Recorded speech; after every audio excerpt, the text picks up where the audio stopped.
भगवान शिव औघड़दानी भगवान शंकर जो मनोहर लीला करने वाले मेरे शिव हैं, मेरे अविनाशी हैं। नारद जी महाराज ने तप किया, उस तप की प्रबलता देखिए कितनी प्रखर रही कि नारद जी को स्वयं शिव जी ने आकर आशीर्वाद। एक बात याद रखिए, सच्चे मन से अगर कोई तप किया जाए, सच्चे मन से अगर कोई भजन किया जाए, सच्चे मन से अगर कोई स्मरण किया जाए,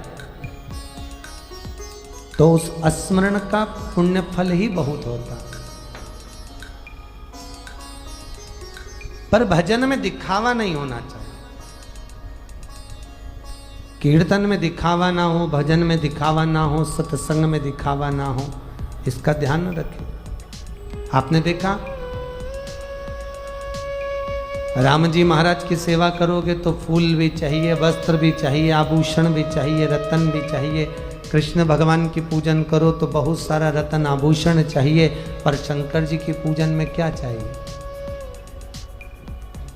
एक लोटा जल, बेलपत्री मिल जाए तो ठीक है, और ना भी मिले तो उसके लिए भी कहा गया कि शंकर जी पे चढ़ी हुई बेलपत्री वही उतार कर धोकर शिव जी को वापिस समर्पित कर दीजिए, तो जितना बेलपत्री चढ़ाने का पुण्य है उससे 1000 गुना पुण्य उस बेलपत्री को चढ़ाने से हो जाता है। चढ़ी चढ़ाई। आपके पास में बेलपत्री भी नहीं है तो भगवान शंकर को जो बेलपत्री चढ़ी है ना, वही उतार लीजिए। उतार कर आप लोग जल चढ़ाओगे ना भगवान पर, तो पहले उतार लो, उतारने के बाद उसको धो लो, धोने के बाद शिव जी को वापिस समर्पित कर दो, भगवान शंकर को वापिस।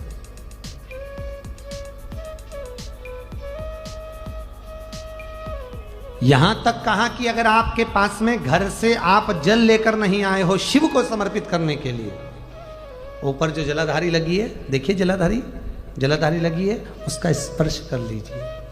शिव जी को जल चढ़ाने का पुण्य फल प्राप्त केवल स्पर्श कर लेने। और यहां तक कहा गया कि अगर आप शंकर जी का दर्शन भी नहीं कर पाए हो मंदिर के अंदर जाकर, आप शिव मंदिर में पहुंचकर दर्शन भी नहीं करे हो तो भी चलेगा। क्या करना है?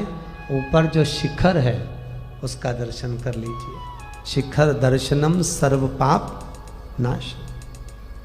केवल शिखर का दर्शन कर लीजिए। शिखर का दर्शन करोगे तो ही पुण्य मिल गया, तो ही फल प्राप्त हो। देखा है आप लोगों ने शंकर जी की जलाधारी का कभी आप स्मरण करें। शिव जी के शिवलिंग पर जलाधारी होती है, वहां पार्वती जी का स्थान कौन सा होता है? जल्दी बोलो आप लोग, पार्वती जी का स्थान कौन सा है? तो कहाँ? जहाँ पर शिवलिंग, आप लोगों को ध्यान होगा, अभी यहाँ तो शिवलिंग है नहीं, जैसे ये जलाधारी है, देखा आपने? ये जलाधारी है, यहाँ पर अपन जल चढ़ाते हैं, वो जलाधारी से नीचे गिरता है।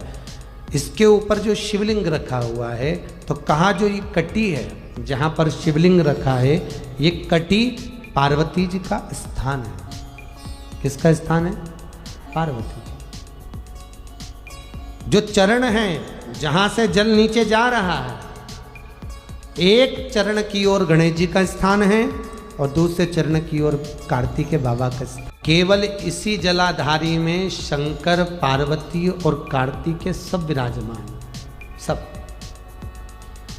सभी बैठे इसी जलाधारी के अंतर्गत। वहीं पर शिव हैं, वहीं गौरा है, वहीं गणेश है, वहीं षडानंद कार्तिक है। अब अलग से कहीं गणेश जी को प्रणाम करने नहीं जाना है अपने को, अलग से कहीं कार्तिकेय बाबा को प्रणाम करने नहीं जाना। केवल शंकर जी के मंदिर में पहुंचो और जो जलाधारी है उसके चरण को अगर हमने पकड़ लिया तो किसको नमन हो गया? बोलो जरा। गणेश जी और कार्तिकेय जी को, षडानंद जी। और जब हम जल समर्पित कर रहे हैं तो गणेश, कार्तिकेय, जगदम्बा और शिव सबको समर्पित हो रहा है।